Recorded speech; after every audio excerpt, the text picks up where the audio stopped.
What's up, everybody? Jacob Barnhill here. Today, we're going to interview another fabulous agent and really dive deep and pick apart why are people moving to eXp, and then specifically today, what's it look like when we're bringing over an organization. So I know we're talking to a lot of people out there that are trying to figure out what does this look like if I was to switch over. Big moves, big decisions, especially when you're bringing over a team of people. I've got Mike Nelson today out of Colorado, and I'm really excited to really pick apart.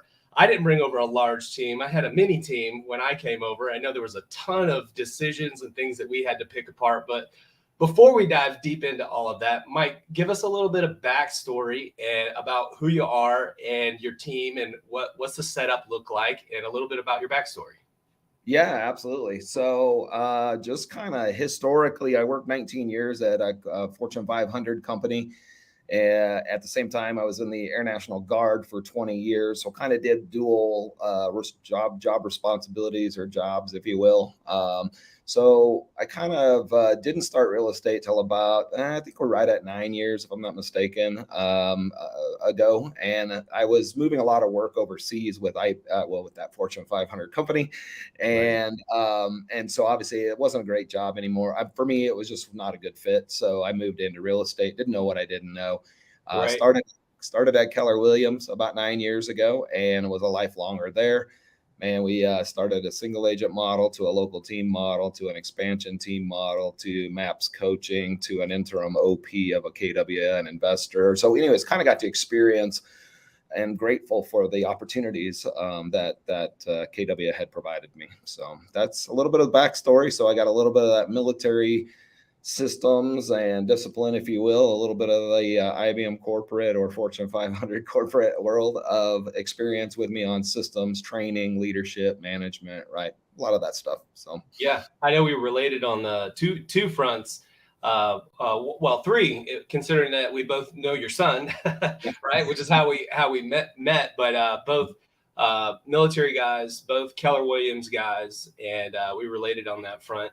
So that's cool. So what's the team? What was the team like? You were at Keller Williams. How many agents did you have? And then how long were you at Keller Williams before you even considered making this move? Yeah, absolutely. So we were we always bounce between about 15 and 20 real estate agents across the state of Colorado. In fact, I think it was last year before, we were in Tennessee, Arizona, and Las Vegas, specifically Scottsdale. So, and, we were learning some lessons going through that, two steps forward, one step back kind of thing, vice versa. So, right. Anyway, so we were as strong as like 20 agents. I think right now we sit about 15 or 16 agent partners.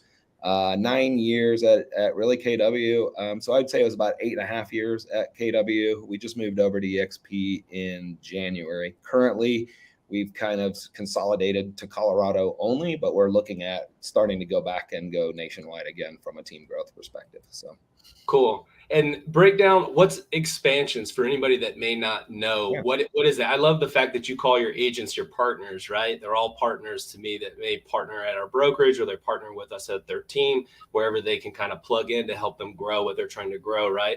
But break apart, like what's expansion for people that don't know what that is? Yeah, and so that's kind of one thing that was an interesting twist when it comes to eXp, is people look at teams perhaps a little bit differently than what we would identify as a team at Keller Williams. And I think it's just definition based or term based. So at Keller Williams, our team model or expansion model was using existing brick and mortar market centers or buildings across the state to say, hey, let's find agent partners that would like to partner with us on our business model. We'll provide them X level of value, leads, training, systems, leverage, all of those things to say, hey, if you want to join in on this, let's work out a business partnership opportunity. And you sell real estate, we'll help you get successful, and we'll just take payment on kind of the back end. So it allowed us to expand our territory to say, hey, guys and gals, we cover the most of the state of Colorado. If you have a need for real estate, whether you're a buyer, seller, or an agent, we'll probably got you covered. Yeah, I always preach, like, people understand. I think they think of teams as one way a lot of times. I don't know if you ran different splits, if they partnered with you like in another location or you had them physically there. Did you have two different split models? Mostly the same. I would say when we first started, like we called our hub, our headquarters, right? So out of Firestone, Longmont, Boulder, Colorado is where I live. So naturally, that's kind of where we started our business. It's where we had the most influence in the community, shall we say. So we had them on slightly more favorable splits to the business because we were dumping more events into them and more money, financial opportunities locally, perhaps, than we did more on the nation or the statewide kind of model. But over time, we've kind of made them pretty equivalent. It just standardization makes it a little easier. So cool. Yeah, I always like to preach I think people just think of teams as one way and it's not for them, and they don't. Right. I don't think they really know until they dive in. Anyway, I just wanted to highlight that fact. So backing up still, when was the first time that you heard about eXp? The very first time? Oh, wow. That's a great question. So, I would say my coaches and mentors. So it all ties back to KW, right? A lot of this stuff does for many of us. And so at the time, my operating principle of the Market Center was like, hey, I know you want to build teams. You've been going to the ESO, which is the expansion system orientation classes that Keller Williams was offering. He's like, I've got two guys that I know. Their names are Kevin Kaufman and Fred Weaver out of Group 4610 KW. They're Gary Keller's top 100. You probably need to talk with them. So I talked with them instead of taking just the training, but actually getting into somebody who's actually doing it and engaging with them. Flew out to Arizona because they were doing like a boot camp for teams training for like 3 days. And actually Justin was out there with me and attended that with me. And we're like, all right, we now have the vision. We now see how one way is being executed. So anyways, I got to know those gentlemen and kept a relationship with them. I actually met Andrew Franklin of eXp as well down there in Katy, Texas at that same boot camp. That was the first time I got to meet him and get introduced to him. Those relationships just morphed over the next 3 to 4 years. I think they went to eXp maybe a year or two later after that. So they've been over there, I think 3 or 4 years. Andrew came in about a year later. He was a little slower to come in. And then I was super slow to come in because I was a master coach. I was an interim OP. I had a lot of things going well for me in the current model that I was in. So I was like, I'm not interested, guys. So I'm not even really looking at it, but appreciate it. But again, they kept the relationship. We built some other things together, and timing was timing at that right time. You first saw it when you saw these guys popping over to eXp from Keller Williams, these guys that were in Gary's top 100 and all of this stuff. And then what did you start doing research first, like when you saw them going over, or did they bring it up to you when they were going over? What did that look like? I think like 4 years ago, that model looked a little different in how they presented it, things like that. And again, it's different when you have a relationship with people that's built more on trust and then it was just an outsider coming in trying to talk to you. So, we were truly business partners in a different way. So, they talked about it. I kind of had one, it's that typical, you turn one ear on and you have one ear off. So you're not fully listening to what's being said. And I was kind of like, sounds great, guys, but show me it works, right? I mean, until you show me it works, I'm really not interested. I'm very comfortable where I'm at. We were doing great growth. We were doubling our transactions, all that good stuff, doubling our agent partner count, right? All that was going well. So I was like, why would I rock the boat on that, right? Right. Yeah. I think that's normal for a lot of people to do that. I hear that story over and over again, independent brokers that come over and large team owners. And why would you, right? And that totally makes sense. Turning 1 year off and you got one on, it's like, why would you not? So you first saw this opportunity and really didn't want to consider it a whole lot because things were going well. Then when did it start to switch? What started happening? Either with your mindset or some information that you saw? What happened when things started to change the way you looked at eXp? Yeah, because of the conversations over the last couple of years, I think we're like every 3 or 4 months. It wasn't like, hey, where are you? Where are you? Where are you every day, right? It was good business professional conversations around it. And I think I just opened up to, sure, let me just listen to the model because in fairness to them, I've never done that. And I figured I owed that to them. Once I kind of turned my blind, because, there's always that noise out there. There's always defensive noise about why this company is this and that. And you buy into that because you don't want to do your own research. You just want to buy into it and be like, yeah, I'm happy where I'm at. And I totally believe what's being said about it. But once you really took the filters off and you really focused in on it, and I committed that to them, that I'd be completely open-minded and watching the video of Brent Gove, right, the model explained. And I was like, oh, Okay, I get it. Well, and a little bit the backstory to that. There was another brokerage similar to eXp that they call eXp 2.0. Won't really say the name. They actually had me come into Vegas, and I met with them as well. And so once I started seeing a couple of newer models, it all started to kind of connect and make sense. So Cool. So what did you, when you first saw this, your initial thoughts when you were open, right? When you really started to take the filters off and all that stuff, what did you see for your team and for the agent partners that you have? What was that aha moment for you? Like there's something here. yeah, that's a great question. So it's not lip service. I truly want to do everything that's right and that's why you said I say agent partners. I look them as business partners in the business. Ultimately, yeah, I have to make the decisions. It's our finances on the line and expenses, but I want their input. I want what's best for them. And what I found in this model is, okay, I got a rainmaker who's me. We got team agent partners, and they're basically just selling houses, right? They're selling houses. They're getting 50% splits, whatever, on everything they sell. We're taking a lot of leverage off of them. Their lives are pretty good, generally speaking.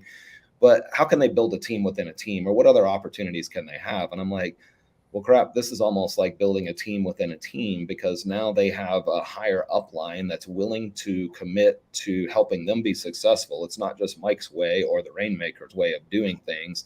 And they get compensated for, bringing other people into their team, right, in their business. So if I bring an agent in, okay, cool, I can count on, let's just say 50% after cost of sales for any production that they do. Well, they didn't really have a way they could bring somebody in and get a cost of sales or a split off of anybody in the current team model.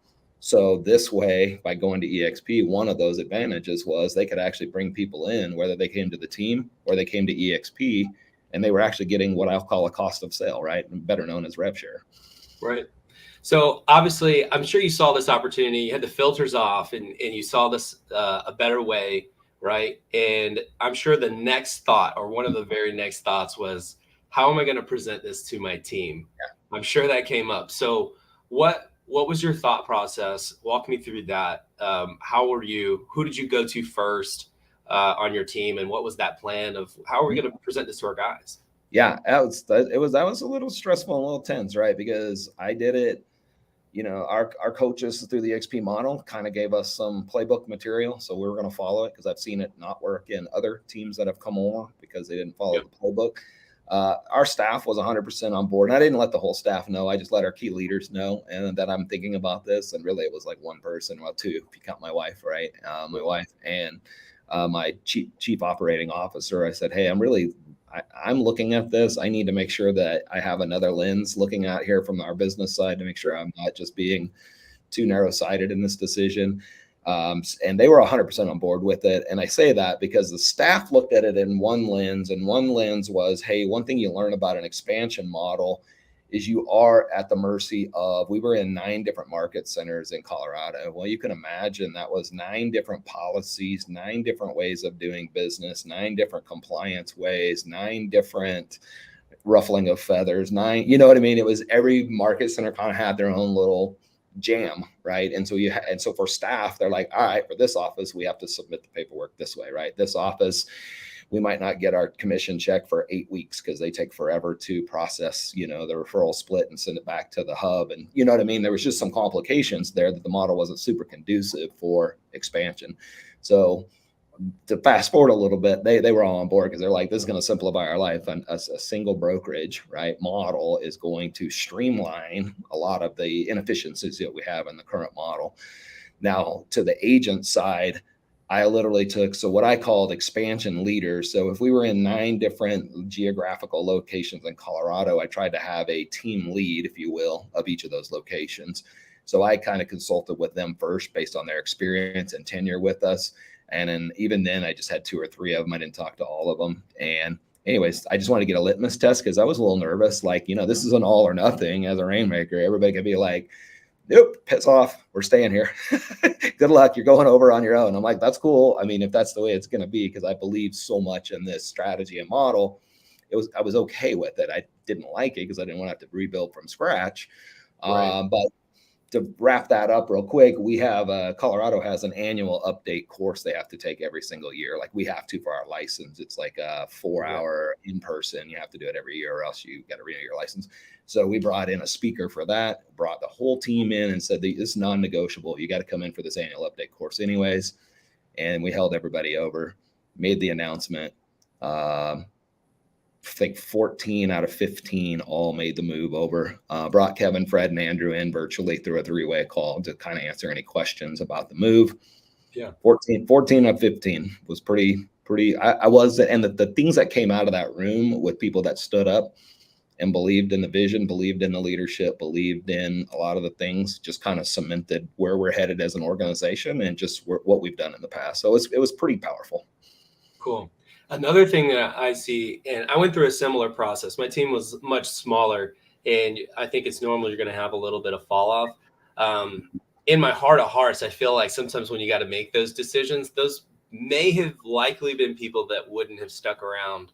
In general, I'm not saying that was the case with your one, but in general, those are probably people that really weren't tied to that vision and everything your team was probably trying to do. But I'm sure there's a lot of things that you guys found as well. I know I did, and I see other people. Once you're actually over here, there's even more. You see the potential, whether it's math decisions. I know that some people are looking at other, opportunities and revenue streams, and some people just love the discounts on insurance, and there's lots of reasons that people love. But what were some of the things once you actually were on the other side and you were like, I didn't realize either this was this great or I had no idea that this was even available? What were those things?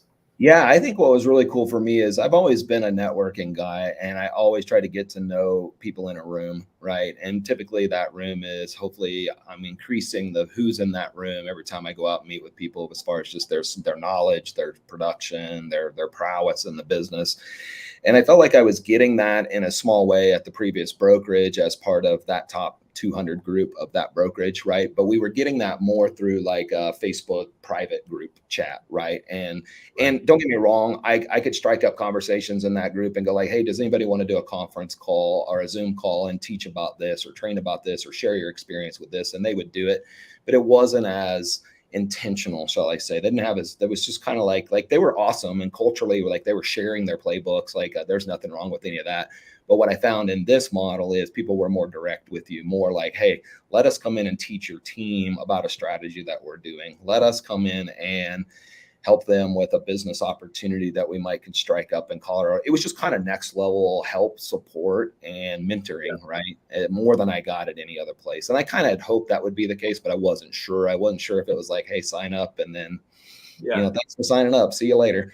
That's when I really learned the importance of who you sign up with ultimately is pretty critical too, right? Yeah, it reminds me the 3 C's of eXp, right? I like to go back on those. It's cloud-based, the compensation, and the collaboration. And the collaboration is without a doubt, hands down, my number one. I think people can analyze the features and the benefits of something all day long, but your network is truly your net worth. I mean, if you've got the powerhouses, some of the best in the business, and then there's a model that's really turned it on fire for wanting to collaborate, I think it really brings out the best in people and the best people that are doing this the best way, doing this with you. It's really, really cool.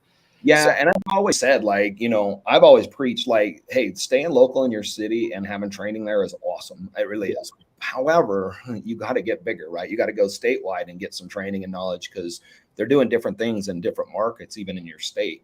Now you need to look at a nationwide thing because there's some big boys and girls across the country that can really teach you more than you can learn just in your local city. Even though you may only support your local city in sales, there's tactics and techniques that by knowing more people, more opportunities, you can find to grow your business.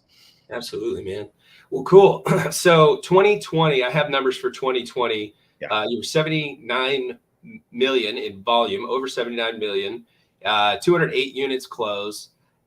What's the vision now? What are you guys looking to do? Either unit, volume, agents, what other big project and goal is on the horizon? Yeah, so we got a few things. So as one of the big beliefs I have is reward those that are helping your business grow. So one of our director of operations is now our COO. So got a promotion up to that. And I gave her some ownership opportunity in a transaction coordinator company. So Thrive Transaction Coordinator Company is a new business we started up this year to support other agents in their transaction, of course. So we're working on that business model right now and running that through the wickets. We just had a meeting this morning that we're just in Colorado and a few states now, but we got a phase 1, phase 2 that we're rolling out to accommodate more states, just because our expansion model has taught us quite a few states of, just transaction count or coordination. We did some extra verticals. We're joint venture with title. We have a joint venture with mortgage. We're just adding more verticals in because we think if a market's going to shift a little bit, we want to diversify between our rev share, just different streams of income, right? So yeah, that's kind of the big. I think the other thing we're looking at maybe doing is what's kind of called a teamage model, which is almost like expansion across the nation, but it's like Jacob says, like, hey, I'm tired of managing people. I'm tired of this, my money, it's costing me too much money, whatever. Like Jacob might go, hey, let's partner together. You guys run all the training, the systems, the scripts. You guys are almost like a brokerage, if you will, to me. And then we'll pay something on the back end to you guys, Mike, as running this larger entity. Ben Kinney does it with Place Inc., if I just give a specific example. So maybe we're looking into that. We're not totally bought into that yet, but that's maybe a vision of ours coming up this year. Yeah, I know. Brooke, right? Brooke is dude, she's awesome, man. I've seen some of her stuff. I got a chance to meet her when we were in Dallas. So I think you've got a good front person there to back you up with a lot of that stuff. So, and your wife too, I know. She's quiet, but I can tell she's the boss, right? Those are the two longest tenure employees that we have. That's for sure. So that's good, man. I love it. So to wrap us up, man, what's anybody else that's on the fence? They're considering it. What would you tell them? Maybe they haven't taken the filters off, or maybe they're just still trying to make sense of this thing. Like, what is it that maybe I'm not seeing? What would you tell these people? I think the key is talk to respected people that are in this business, right? Like, I think respected people that are in this business are not here to sell you anything. They are literally like, hey, this model, I'll be honest, this model's not for everybody. Certain teams are not for everybody. All teams are not for everybody. Like, where are you in your business? What's your model? What's your pain point? I'm just a simple guy. It's like, where are you hitting a ceiling? If you are hitting a ceiling, why are you hitting a ceiling? What's going on?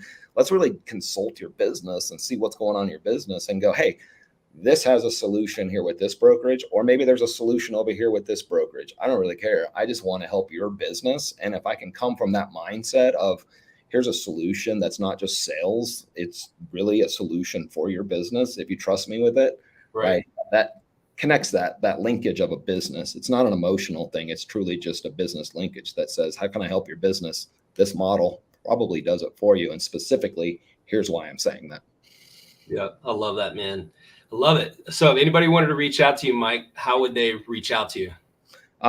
They can just reach out to my email, which is Mike Nelson, IHG, Integrity Home Group, IHG@gmail.com, or they can call my cell, 720-999-6818.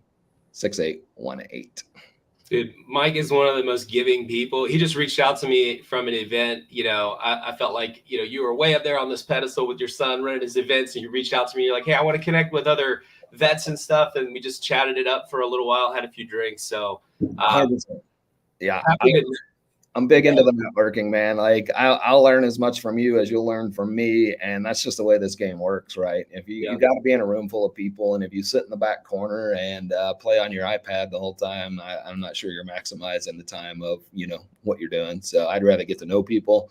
Next time I know I'm in your neck of the woods, all I got to do is look you up and hit me up, man. Columbia, we'll take you out on the lake. We got a lake right here in our backyard. We may be doing that. I need to take a client of mine fishing. So come on. Well, cool, man. Mike, I really appreciate your time. If we could ever return the favor in any way, I really appreciate it. If anybody has questions about eXp, reach out to Mike, hit him up. And Mike, thank you again. Absolutely. Thanks, Jake. I appreciate you. Really glad to get to know you and continue to get to know you more. I'm super excited about that. Awesome. Thanks, Mike. Thanks, man. Peace.